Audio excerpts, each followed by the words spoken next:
اولاد دولت ہر چیز لے لو، ادھر ہی رہنے تو پھر مجھے مدینہ جانے کے لیے اجازت دیتے ہو ہجرت کی بغیر قتل و غارت کے؟ جی پھر آپ چلے جائیے۔ سارے کا سارا مال صہیب رومی نے مکہ میں جو ساری زندگی کمایا چھوڑ کے مدینہ کی طرف ہجرت کی۔ اللہ نے آسمان سے آیتیں نازل کر دی کہ بعض بندے ایسے ہیں جنہوں نے اللہ کی رضا کے لیے اپنی جان کا سودا کیا۔ اسپیشل صہیب رومی کے بارے میں یہ آیت اتری۔ اور بعض بدبخت ایسے بھی تھے کہ جن کے بارے میں نبی کریم صلی اللہ علیہ وسلم کے پاس ثعلبہ بن حاطب آئے اور آ کے کہا اللہ کے رسول میرے لیے دعا کر دیجیے۔ رسول اللہ نے دعا کر دی، مال وافر ہو گیا، بکریاں وافر ہو گئی، زکوٰۃ کا حکم نازل ہوا، رسول اللہ نے قاصد بھیجا۔ آگے سے کہتا ہے کہ یہ تو ٹیکس ہے، یہ تو جزیہ ہے، یہ تو کافر لیتے ہیں۔ بعد میں شرمندہ ہوا، بعد میں نادم ہوا، رسول اللہ صلی اللہ علیہ وسلم کے پاس آیا اور آ کے کہا یہ لے لیجئے۔ نبی کریم نے کہا جب ایک مرتبہ ہم کسی کو کہہ دیں ہمیں دو وہ نہ دے پھر ہم نہیں لیتے۔ وہ ساری زندگی روتا رہا کہ کاش نبی کریم کو جواب نہ دیتا۔ حضرت ابو بکر کا دور آیا، حضرت ابو بکر کے پاس آیا کہ مجھ سے زکوٰۃ لے لیجئے۔ ابو بکر نے کہا میں کیسے لوں، جس سے رسول اللہ نے نہیں لی میں بھی نہیں لوں گا۔ عمر کے پاس آیا کہ اب مجھ سے زکوٰۃ لے لیجئے۔ اس کے بارے میں بھی قرآن میں آیتیں اتری اور بعض ایسے تھے جنہوں نے اللہ سے وعدہ کیا تھا، وعدہ کیا۔ میرے بھائیوں اس بات کو یاد کرو، جب انسان کوئی نیکی کی نیت کا ارادہ کر لے نا اور اللہ سے وعدہ کر لے اللہ اگر تو مجھے مال دے گا میں تیرے راستے پہ خرچ کروں گا، جب یہ وعدہ کرنے کے بعد بخل کرتا ہے تو معاذ اللہ مفسرین نے لکھا ہے ایسا بندہ جو اللہ سے یہ وعدہ خلافی کرے نا، اللہ تو میرا یہ کام کرے گا میں نیکی کا یہ کام کروں گا، اللہ تو مجھے مال دے گا میں خرچ کروں گا، اللہ تو میرا یہ مشکل سے نجات دے دے میں یہ کروں گا، اور پھر اگر اللہ سے وعدہ پورا نہیں نہ کرتا تو معاذ اللہ منافقت کی عالم میں مر جاتا ہے، ایمان سے ہاتھ دھو بیٹھتا ہے۔ اللہ ہم سب کو اس عالم سے محفوظ فرمائے۔ اور حضرت عمر نے ایک گھوڑا ایک بدو کو دیا، اس کی حالت نہ بڑی پتلی ہوگی، اس نے کیئر نہ کی۔ رسول اللہ صلی اللہ علیہ وسلم کے پاس آئے، کہا اللہ کے رسول وہ تو میرا گھوڑا مرنے والا ہے۔ رسول اللہ نے کہا تجھے کیا ہے، تو نے تو دے دیا۔ رسول اللہ میں وہ گھوڑا واپس لینا چاہتا ہوں۔ رسول اللہ صلی اللہ علیہ وسلم نے کہا اگر تو ایسا کرے گا تو معاذ اللہ فلاں جانور جیسے الٹی کر کے چاٹ لیتا ہے نا اس طرح کسی کو صدقہ دے کے واپس لینا ایسے ہی ہے جیسے جانور کا الٹی چاٹنا۔ حضرت عمر نے کہا پھر میں واپس نہیں دیتا، کوئی حال تو بتائیے۔ کہا خرید لو، اس سے خرید لو، اس کو پال لو، اگر تم چاہتے ہو تمہارا گھوڑا تندرست ہو جائے۔ تو میرے بھائیوں جو صدقہ زکوٰۃ کی ایک شرط یہ بھی ہے کہ لا تبطلوا صدقاتکم بالمن والاذی، کہ تم اپنے جو صدقے دیے ہوئے ہیں نا ان کو ضائع مت کرو۔ کس بات سے؟ احسان جتلا کے۔ اور میں نے تجھے فلاں وقت میں پیسے دیے تھے، میں تیرے فلاں موقع پہ کام آیا تھا، تجھے یاد نہیں؟ میں نے فلاں مصیبت کے اندر تیرا کام کیا تھا۔ لا تبطلوا صدقاتکم، اس طرح خطرہ پڑ جاتا ہے کہ اللہ کہیں تمہارا صدقہ ہی ضائع نہ کر دے کہ تم نے تو جتلا دیا۔ قول معروف خیر من صدقہ، اچھی بات اس صدقے سے بہتر ہے جس کے پیچھے احسان جتلانا ہو۔ اس سے بہتر ہے بندہ اچھی بات کہہ کے انکار ہی کر دے۔ یعنی اس آیت کی تفسیر میں بعض مفسرین نے لکھا ہے ایک بندہ کسی کو 1 لاکھ دیتا ہے اور بعد میں جتلاتا ہے تیرے پر کیس تھا میں نے 1 لاکھ دیا تھا، تجھے یاد ہے؟ اس سے بہتر تھا کہ وہ اچھی بات اس کو کہہ دیتا کہ بھائی میرے پاس پیسے نہیں ہیں، یہ اس بات سے بہتر تھا کہ بعد میں اس کو جتلایا جاتا۔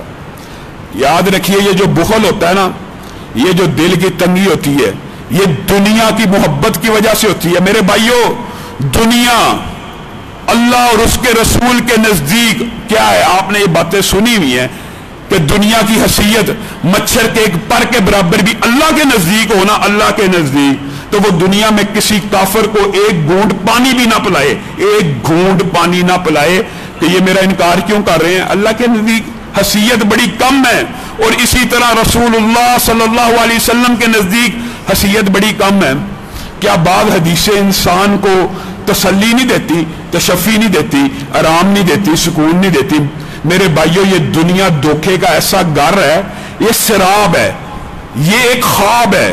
اگر آپ قرآن کا ترجمہ پڑھیں، آپ قرآن کی آیتوں کا مطالعہ کرتے رہیں، اللہ کی قسم ایک وقت آ جاتا ہے بندے کے برین میں یہ بات بیٹھ جاتی ہے کہ میں یہ جو زندگی گزار رہا ہوں نا، یہ خواب کی زندگی ہے، یہ حقیقت کی زندگی نہیں ہے۔ میرے بھائیوں، سمجھانے کے لیے آپ کو کہہ رہا ہوں، یہ زندگی جو آپ کو بڑی طویل لگتی ہے، مشکلوں والی لگتی ہے، بیوی بچے پالنے والی، بیماریوں والی، آفتوں والی، تکلیفوں والی، یہ جو زندگی ہے نا، یہ حقیقت میں خواب ہے۔ اس کو قرآن پاک میں سراب کہا گیا۔ جس طرح صحرا کے اندر دور ایک جگہ انسان کو محسوس ہوتا سورج کی روشنی میں یہ پانی ہے، وہ پانی نہیں ہوتا، اسی طرح اس دنیا کی حیثیت ہے، یہ قرآن کے لفظ ہیں، کسی مولوی کے لفظ نہیں ہے۔ وجہ کیا ہے؟ وجہ یہ ہے کہ جس وقت موت آتی ہے نا، انسان کے سامنے پردہ اٹھتا ہے نا، یہ بھی نبی کریم صلی اللہ علیہ وسلم نے فرمایا ہے کہ خبر کا سننا آنکھ کے دیکھنے جیسا نہیں ہوتا، یہ حقیقت ہے۔ ہم ایمان بالغیب تو لے کے آئے ہیں، لیکن جس وقت وہ پردہ اٹھ جانا ہے نا، پھر انسان نے کہنا اوہ، 1 ارب نہیں، 2 ارب نہیں، 1 کھرب نہیں، 2 کھرب نہیں، کھرب ہاں کھرب سال کی نہ ختم ہونے والی زندگی میں قدم رکھنے لگے ہیں۔ جب کھرب ہاں کھرب سال انسان کے سامنے آ جائیں گے، بتائیے یہ 60 سال انسان کو کیا لگیں گے؟ لم یلبسو الا عشیۃ او ضحاہا، جب بندہ موت کی وادی میں اترے گا نا، قیامت کے دن رکھیں گے، یعنی اس جہت میں بھی قدم رکھ رہا ہے یا کل قیامت کے دن اٹھ گیا ہے، تو وہ کیا کہے گا؟ پوری دنیا کی زندگی اس کے سامنے کیمرے کی طرح جب چلے گی نا، تو وہ کیا کہے گا؟ لم یلبسو الا عشیۃ او ضحاہا، اوہو میں تو ایک لمحہ، ایک پہر دنیا میں گزار کے آیا ہوں، اتنی زندگی تھی۔ کم لبستم قالوا لبسنا یوما او بعض یوم، وہ 50,000 سال کا اکیلا دن دیکھ کے انسان کی عقل ایسے ٹھکانے لگے گی، کہے گا شاید ایک دن تھا، نہیں وہ تو دن بھی پورا نہیں تھا۔ اس لیے نبی کریم صلی اللہ علیہ وسلم نے تسلی اور تشفی کی ایک حدیث میرے اور آپ کے دل کو ٹھنڈا کرنے والی، اللہ ہم سب کو جنت الفردوس میں جگہ عنایت فرمائے، نبی کریم صلی اللہ علیہ وسلم نے کہا دنیا کا جو بندہ بڑا تنگی میں، بڑی مشکل میں، دنیا کے اندر گزر بسر ہم کر رہے ہیں، کوئی مشکل میں ہے، کوئی آسانی میں ہے، لیکن مثال نبی کریم نے آپ کی اور میری تسلی کے لیے کیا دی؟ جو دنیا کے اندر سب سے مشکل، آدم سے لے کے قیامت تک، سوچئے وہ کیسا بندہ ہوگا جس نے دنیا میں سب سے مشکل لمحات گزارے ہوں گے، دنیا کی ہر تکلیف دیکھی ہوگی۔ نبی کریم نے فرمایا کل قیامت کے دن اللہ رب العزت اس بندے کو ایک لمحے کے لیے جنت سے ایسے چکر لگوائے گا اور باہر نکال لے گا، اور اس سے پوچھا جائے گا بتا دنیا کیسے گزری؟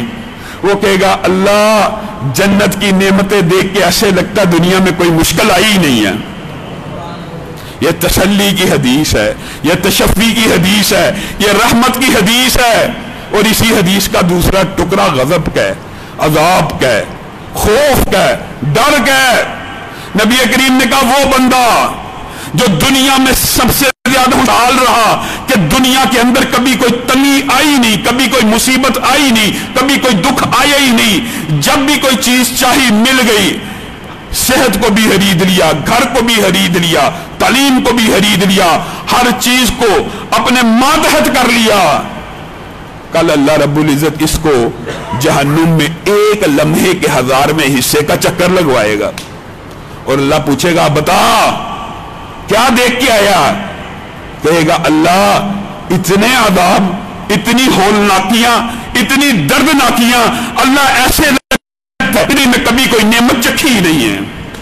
جتنی نعمتیں دنیا میں چکھ لینے کے بعد سودا جہنم کا کرنے والے، جہنم کے اوپر مطمئن ہونے والے، اس حدیث میں ایک لمحے کی جہنم کی ہولناکی سے ڈر جائیں، ایک لمحہ ساری دنیا کی سب سے زیادہ خوش رہنے والے انسان کو ساری نعمتیں بلا دے گا۔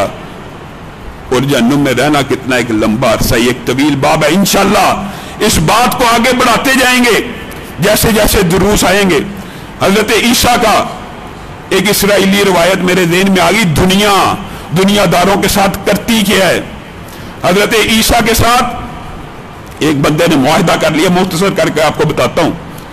حضرت عیسیٰ نے کہا میرے ساتھ روٹی شیئر کرے گا؟ کروں گا۔ اب وہ بندہ देखने लगा ईशा के पास एक रोटी है और मेरे पास 2 रोटी हैं। कहने लगा मैंने तो बड़ा घाटे का सौदा कर लिया, मैंने तो सोचा है इसके पास 3 होंगी, मेरे पास 2 हैं, आधी मुझे ज्यादा मिल जाएगी। अब तो आधी भी देनी पड़ गई, 1.5 हो गई। एक रोटी चुप करके खा ली। हज़रत ईसा नमाज से फारग हुए, कहा चल खाना खाते हैं। खाना खाना शुरू किया, एक उसने खाई, एक हज़रत ईसा ने खा ली।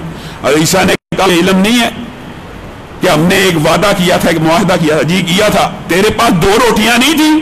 नहीं जी मेरे पास एक ही थी। हज़रत ईसा ने खामोश रह गए। ये लंबा चौड़ा वाक्य है, 3 सफर के अंदर मौजूदात हज़रत ईसा ने उसको दिखाए ताकि बंदे को अपनी गलती का एहसास हो जाए, नादम हो जाए।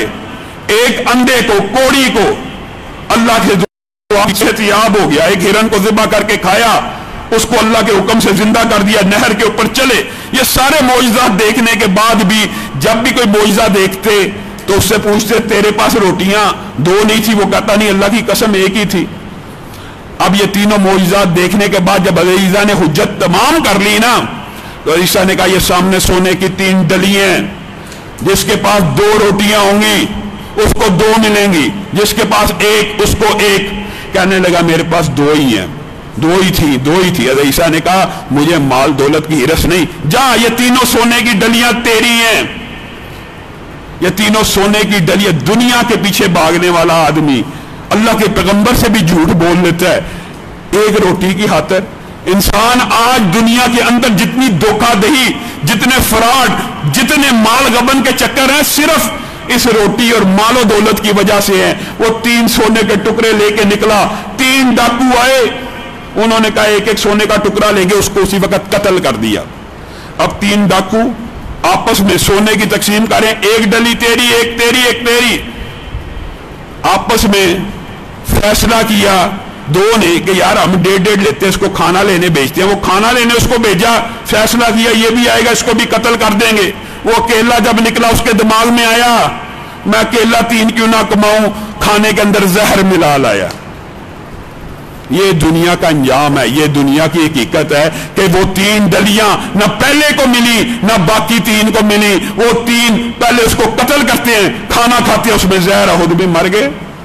मेरे भाइयों, दुनिया, इसके पीछे भागना इंसान की बड़ी कम इल्मी की बात है। इंशाल्लाह इसी बात को आगे बढ़ाते रहेंगे। लेकिन आज जो एक बात आपसे कहना चाहता हूं, बहुत बड़ी खुशी की खबर यह है कि कौमी सलामती कमीशन में जो अक़लियतों का फैसला था, पहले वजारत ने वापस लिया, फिर उसको वफाकी कबीना की तरफ पेश किया, और अल्हम्दुलिल्लाह सुम्मा अल्हम्दुलिल्लाह आप सब लोगों के आवाज उठाने के बाद आज कबीना ने इस फैसले की मंजूरी दे दी है कि कौमी अक़लियती कमीशन के अंदर किसी भी कादियानी को नहीं डाला जाएगा। ये तो एक खुशी की खबर है, अल्हम्दुलिल्लाह। और इंशाअल्लाह जब कभी दोबारा खत्म नबूवत के ऊपर हमला होगा, हमने और आपने उसी तरह किरदार अदा करना है। लेकिन हम नूरुल हक कादरी साहब से ये बात कहना चाहते हैं, जस्टिस शौकत सिद्दीकी ने एक रिपोर्ट लिखी थी कि कौन कौन मुल्जम है खत्म नबूवत के हलफनामे में छेड़छाड़ का। आपकी नाक के नीचे लोग काम करते हैं, आप उनके नाम भी तो जाहिर करें, आप उनको पकड़े भी तो सही। ये सारा मामला ठीक हो गया, हम वेलकम कहते हैं, कोई तसुब का मुजाहरा नहीं करते। आपने वापस लिया, लेकिन उन मुजरमों को भी पकड़िए जो आपके नाक के नीचे ये काम करते हैं, आपको खबर नहीं होती। वो शौकत अली सिद्दीकी ने कितनी बड़ी रिपोर्ट छापी, आज वो कानूनी दस्तावेज है कि जो लिखता है उसके ऊपर भी पर्दे डाले जाते हैं, जो उसको इंकिशाफ करना चाहता है उस पर भी प्रेशर डाला जाता है। हकीकत में शौकत सिद्दीकी को इसीलिए अदालत से बेदखल किया। अल्लाह इस तरह के जज को वापस लेके आए, उसका भी केस चल रहा है, अल्लाह उनको दोबारा अपनी सीट के ऊपर बहाल करे। उन्होंने ये रिपोर्ट में लिख दिया कि इसका मुल्जम शफकत महमूद और अनुषा रहमान है, जिन्होंने ये छेड़छाड़ की, किन के कहने पे की, ये इन दोनों को अगर पकड़ा जाएगा, प्रोब किया जाएगा, ये बता देंगे। इसी तरह पीर नूरुल हक कादरी साहब को प्रोब करना चाहिए, ये काम किसके कहने पे हुआ। दूसरी बात ये, आज चौक दालगिरा में ये जो लॉकडाउन है, इसके हवाले से जो SOPs हैं, इस हवाले से एक इजलास हुआ। मेरे भाइयों, बड़े दुख की बात है, अल्लाह की कसम, सदर साहब ने उलमा को इकट्ठा किया, उलमा ने ताउन किया। SOPs एक इखलाकी मुआहदा है जिसकी उलमा ने पासदारी की, हत्तुल मुमकिन कोशिश की, लेकिन उस इखलाकी मुआहदे की आड़ के अंदर जड़ावाला में हमारी जमात के अमीर को, फरूकी साहब को गिरफ्तार किया गया, किसी आलम को हथकड़ी लगाएगी, जुर्म किया है जिसने सजदा किया है, शर्म नहीं आई? ये जुर्म है अल्लाह के हजूर सजदा करना इस मुल्क में, जो वतन ला इलाहा इल्लल्लाह के नाम पे बना, वो जुर्म हो गया। कल क़यामत के दिन क्या जवाब दोगे उस बंदे को हथकड़ी इस जुर्म की पदाश में लगाई गई कि वो लोगों की इमामत कराता है? वो देवबंद मसलक के अली साहब, उनको इस्लामाबाद में पकड़ लिया कि जुम्मे के अंदर बाहर जो लोग खड़े थे आपस में मिलके खड़े थे। बताइए आलम का क्या कसूर है, मौलवी का क्या कसूर है? SOP एक इखलाकी मुआहदा था, उसकी खिलाफ वर्जी हुकूमत करना शुरू हो चुकी है। हुकूमत ने पहले SOPs को तोड़ा। आज का जो इजलास चौक दालगिरा में हुआ है, तमाम अहले हदीस जमातों के नुमाइंदे उसमें मौजूद थे। उसके अंदर यह मुतालबा किया गया है कि आप ये पुलिस का जो काम है ईमानदारी से बताइए, हमारे भाई हैं बेचारे बददिली से काम कर रहे हैं, हुकूमत के कहने पे इनका काम क्या है? उम्मत को मुजरिमों से बचाना। इनको उम्मत के सबसे बेहतरीन अफराद जो सजदे करते हैं, जो नफल पढ़ते हैं, जो कुरान पढ़ते हैं, जो इबादत में तहज्जुद की नमाज अदा करते हैं, उनके पीछे लगा दिया। सारी पाकिस्तान की पुलिस मौलवियों के, मजहबी रहनुमाओं के और इबादत गुजारों के पीछे लगा दी है। ना मंडियों में जाते हैं, ना सब्जी मंडी देखते हैं, ना बाजार देखते हैं, ना बकर मंडी देखते हैं, ना जनरल स्टोर देखते हैं। मेरे भाइयों, ये अजीबो गरीब बातें, फिर कई मरतबा हम ये बात कहते भी नहीं है, लेकिन आप खुद देखिए WHO की नौकरी कहां तक करनी है। जो डॉक्टर्स भी, मौलवियों की बात नहीं, डॉक्टर्स के भी इख्तिलाफ आ गए। कभी कहते हैं सैनिटाइजर गेट से फर्क पड़ता है, कभी कहते हैं सैनिटाइजर गेट से फर्क नहीं पड़ता।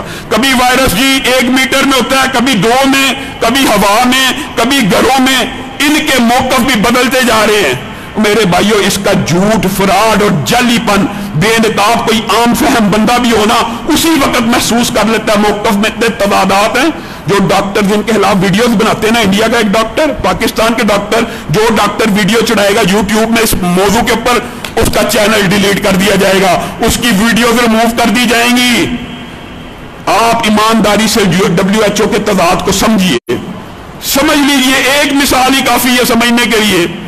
ये कैसा वायरस है कि जिंदा बंदा हो, आपने उसकी केयर भी करनी है, आपने उसको आइसोलेशन में भी रखना है, दवाइयां भी देनी है, उसके साथ इंटरेक्शन भी होना, हर मामला होना है जब तक वो सेहतयाब ना हो।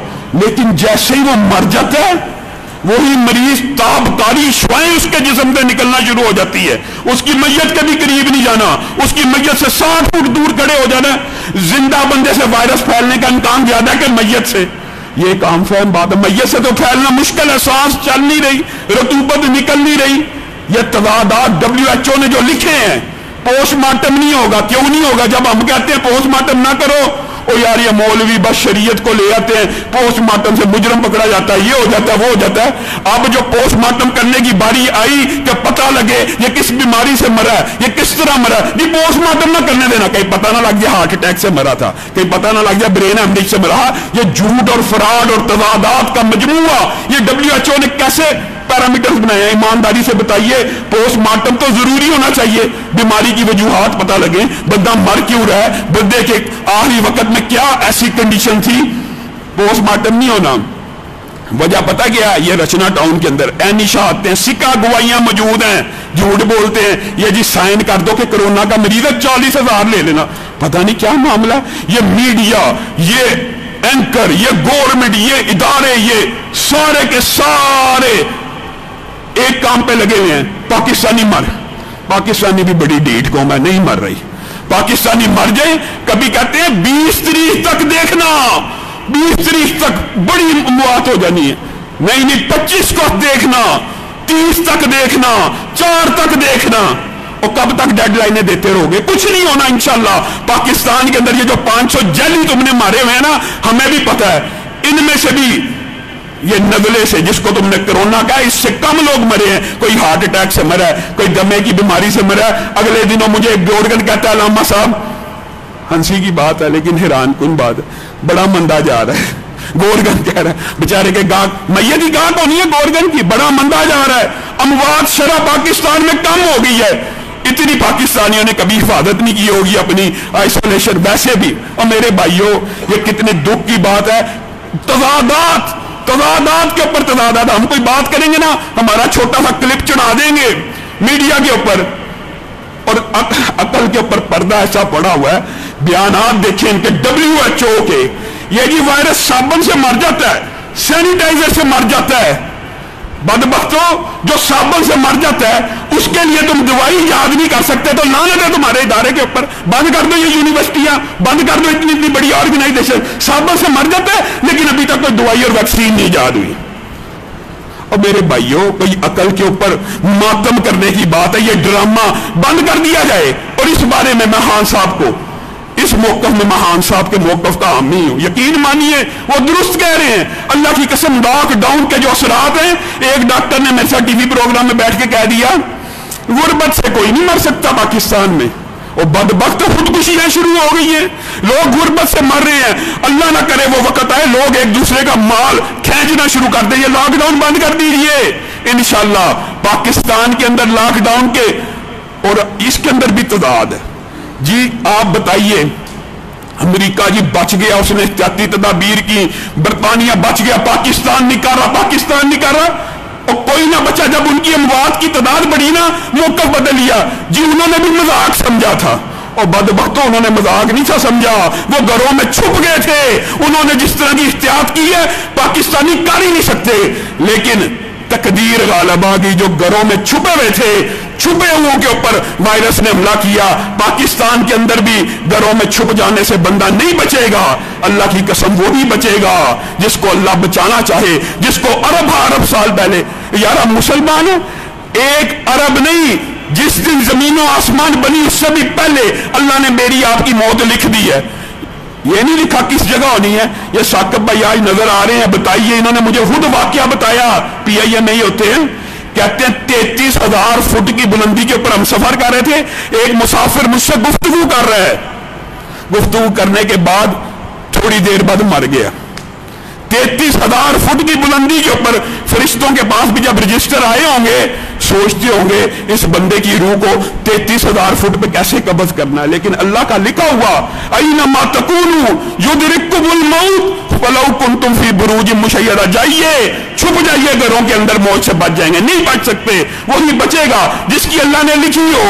और बचने के इम्कान उसी के ज्यादा हैं जो अल्लाह के आगे सजदा करेगा, जो शिफा के मरकज में आएगा, जो रूहानी मराकज में आएगा। ये बदबख्त लोग, मैं पहले भी आपको कह चुका हूं, ये जो पीर है ना दम दुरूद वाले, ये जो शिफा सेंटर और खानकाएं जो छुप छुप करके लोगों को शिफा बांट ली, सारे बंद पड़े, सारे बंद हैं। कहां गए ये दावे कि एक फूंक से शिफा मिलती है? ये दोबारा अपनी दुकानें खोलें। आप लोगों ने इनके साथ वो मामला करना जिसके ये वो मुतलक है। सुभान रब्बिक रब्बिल इज्जति अम्मा